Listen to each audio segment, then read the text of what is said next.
Hello everyone, आज एक video में हम जानेंगे कि भूकंप क्यों आता है, ज्वालामुखी क्यों फटता है और भारत में किन किन जोन में सबसे ज्यादा भूकंप आते हैं और भारत में कौन कौन सी एक्टिव वॉल्केनो है और इससे भूकंप से और ज्वालामुखी से हमारे निजी जीवन पर क्या प्रभाव पड़ता है। चलिए जानते हैं इस वीडियो में। तो सबसे पहले हम बताते हैं भूकंप के बारे में। देखिए भूकंप क्या होता है, जब पृथ्वी पर कोई हलचल होती है तो उसी को हम भूकंप का नाम देते हैं, ठीक, उसी को हम भूकंप जानते हैं। लेकिन भूकंप आता क्या है, उसका कौन सा कारण होता है, चलिए बताता हूँ। देखिए पहला प्लेट टेक्टोनिक। देखिए जब पृथ्वी की जो प्लेटें होती हैं जो आपस में टकराती हैं या खिसकती हैं या दूर जाती हैं तो उनसे क्या होता है, एक एनर्जी रिलीज होती है। ठीक, जब एनर्जी रिलीज होती है तो एक हाई स्पीड के साथ होती है, जिससे क्या होता है जब प्लेटें टकराती हैं तो भूकंप आता है। देखिए जिसे मान लीजिए अपने भारत की प्लेट है और इसको मान लीजिए हम कोई दूसरी प्लेट है, ठीक, जब क्या होगा ये आपकी पृथ्वी है, ठीक, जब क्या होगा जब दोनों आपस में टकराएंगे, ठीक, कुछ ऐसे टकराएंगे तो क्या होगा, देखिए जब टकराएंगे तो इधर भी कंपन होगा इधर भी कंपन होगा, ठीक, जब दोनों कंपन होगा तो दोनों हिलेंगे तो उससे क्या होगा, भूकंप आएगा। या दोनों मान लीजिए कि दूर जा रहे हैं, ठीक, देखिए इसे चिपटा हुआ है, अगर ये दूर जाएगा इसे तो टूटेगा, झटके में टूटेगा ना, जब झटके में टूटेगा तो इधर भी इसे झटका लगेगा और इधर भी झटका लगेगा। जैसे आप रबड़ लीजिए, रबड़ को ऐसे खींचिए, अगर बीच से टूटेगा तो इधर भी भाग के जाएगा इधर भी भाग के जाएगा, तो उससे क्या होगा, इधर की भी पृथ्वी हिलेगी और इधर की पृथ्वी भी हिलेगी, तो दोनों इलाकों में भूकंप आएगा और जिसमें सबसे ज्यादा भूकंप इस इलाकों में रहेगा। ठीक, तो भूकंप कैसे आता है, प्लेट टेक्टोनिक जब आपस में भिड़ती हैं, जो आपस में लड़ती हैं या आपस में दूर होती हैं या खिसकती हैं तो उससे क्या होता है, पृथ्वी में एक तनाव होता है। ठीक, जब तनाव होता है तो उससे क्या होता है, एनर्जी रिलीज होता है, वही एनर्जी क्या करती है, भूकंप होती है। ठीक, क्योंकि एनर्जी बहुत तीव्र होती है जिससे क्या होता है, दोनों इलाके इधर से उधर हिल जाते हैं, तो वही भूकंप होता है। ठीक, दूसरा कारण देखिए वॉल्केनो भी हो सकता है। देखिए जब कोई ज्वालामुखी फटता है तो बहुत हाई स्पीड फटता है जिससे क्या होता है, पृथ्वी में कंपन होता है। देखिए जैसे आप एक एग्जांपल ले लीजिए, जैसे क्या होता है, ज्वालामुखी एक गुब्बारे की तरह मानी थी जिसमें आप हवा ना भर के मान लीजिए कोई मतलब सॉलिड लिक्विड है, ठीक, सॉलिड लिक्विड अगर आप गुब्बारे में भरे जा रहे हैं तो क्या होगा, एक समय आएगा वो फटेगा। जो फटेगा तो बहुत ही तेजी से फटेगा, ठीक, क्योंकि उसमें आप प्रेशर जाते रहेंगे, तनाव देते रहेंगे तो फटेगा जरूर। जब वो फटेगा तो बहुत ही तेजी से फटेगा, तो उससे क्या होगा, उससे जो अगल बगल की चीज रहेगी वो हिलेगी।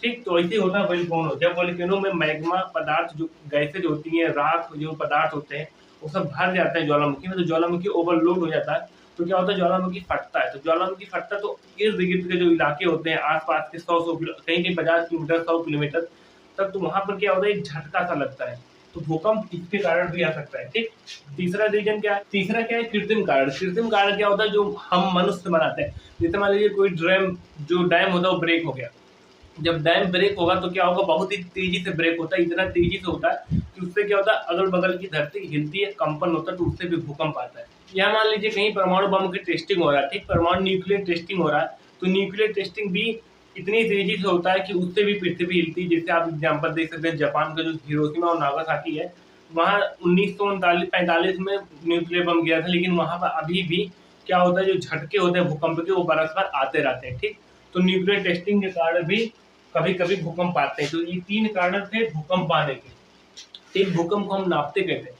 ठीक है, जब भूकंप की तीव्रता नापी जाती है उसको हम बोलते हैं रिएक्टर स्केल। ठीक, रिएक्टर स्केल, इससे क्या होता है, इससे भूकंप की तीव्रता को नापी जाती है। रिएक्टर स्केल भूकंप की तीव्रता को बताती है कि कितना तेजी से भूकंप आया हुआ था। और एक होता है मेरकरी स्केल। ठीक, मेरकरी स्केल, देखिए मेरकरी स्केल क्या बताता है, मेरकरी स्केल बताता है कि भूकंप आया तो था लेकिन उससे कितना नुकसान हुआ है, नुकसान को दर्शाता है मेरकरी स्केल। ठीक, रिएक्टर स्केल भूकंप की तीव्रता को दर्शाता है और मेरकरी स्केल उससे हुए नुकसान को दिखाता है। ठीक, चलिए हम जानते हैं ज्वालामुखी के बारे में कि ज्वालामुखी कैसे होता है और कैसे फटता है। ज्वालामुखी को मैंने इस वीडियो में, जो मैं वीडियो आपको बता रहा हूँ नीचे है, वहाँ ज्वालामुखी में मैंने उसको एक ट्रिक से बताया, एक विस्तार से बताया हूँ कैसे ज्वालामुखी फटता है, कैसे ज्वालामुखी का निर्माण होता है। तो आप लोग जाइए उस वीडियो को जरूर देखिए। यहाँ मैं वैसे बता देता हूँ कि पृथ्वी की वह दरारें जहाँ से मैग्मा स्रोत जो पदार्थ राख लावा निकलती है उन्हीं को हम ज्वालामुखी कहते हैं। बाकी विस्तार से जानने के लिए आप जाइए इसी वीडियो को देखिए, जो वीडियो मैंने डिस्क्रिप्शन में इस लिंक को डाला हुआ है।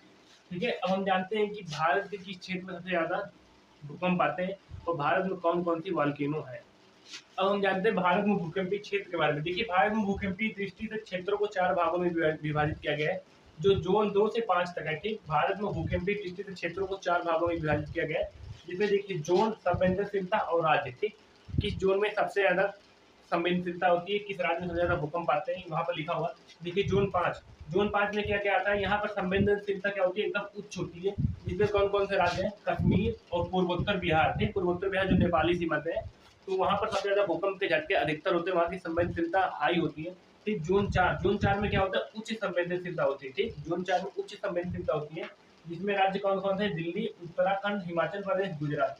तो यहाँ पे भूकंप के झटके आते रहते हैं। ठीक, फिर देखिए जोन 3 में है मध्यम संवेदनशीलता। ठीक, इसमें कौन कौन से राज्य है, महाराष्ट्र और मध्य भारत। ठीक, मध्य भारत और महाराष्ट्र है, जिसमें बहुत ही कम, मतलब मध्यम संवेदनशीलता है भूकंप की। ठीक, जोन 2 में क्या है, कम संवेदनशीलता, एकदम कम है। इसमें क्या है, इसमें दक्षिण भारत के अधिकांश भाग है। ठीक, इसमें दक्षिण भारत के अधिकांश भाग में यहाँ भूकंप के झटके बहुत ही कम आते हैं। ठीक, तो ये था भूकंपीय क्षेत्र भारत में सबसे ज्यादा कहाँ भूकंप आती है भारत में, अगर आती भी है तो कश्मीर और पूर्वोत्तरी बिहार, नेपाल सीमा। ठीक, उसके बाद दिल्ली, उत्तराखंड, हिमाचल प्रदेश, जो यहाँ पर इस चीज को आप लोग नोट कर लीजिए। ठीक है, इसको आप पहले नोट कर लीजिए, फिर हम जानेंगे कि भारत में कौन कौन सी ज्वालामुखी एक्टिव है, कौन कौन सी ज्वालामुखी है।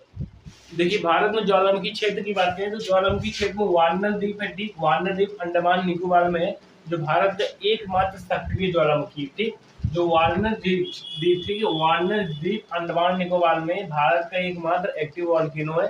ठीक है, दूसरा है नारकोंडम द्वीप। ठीक, नारकोंडम द्वीप जो क्या है, इस समय निष्क्रिय हो गया है। ठीक, जो एक डीएक्टिव वॉल्केनो है, लेकिन वॉल्केनो उसको नाम दिया गया है। ठीक, तो भारत में ज्वालामुखी के 2 ही क्षेत्र हैं, 2 ही जगह, जहाँ देखिए वार्नर द्वीप अंडमान निकोबार जो एक्टिव ज्वालामुखी है, ठीक है, और नारकोंडम द्वीप डीएक्टिव है भारत में। तो क्या आपको ये चीज मालूम थी कि भारत में भी ज्वालामुखी है? तो कमेंट में जरूर बताइएगा, और आपको कैसा लगा ये वीडियो तो आप लोग अपना राय जरूर दीजिएगा।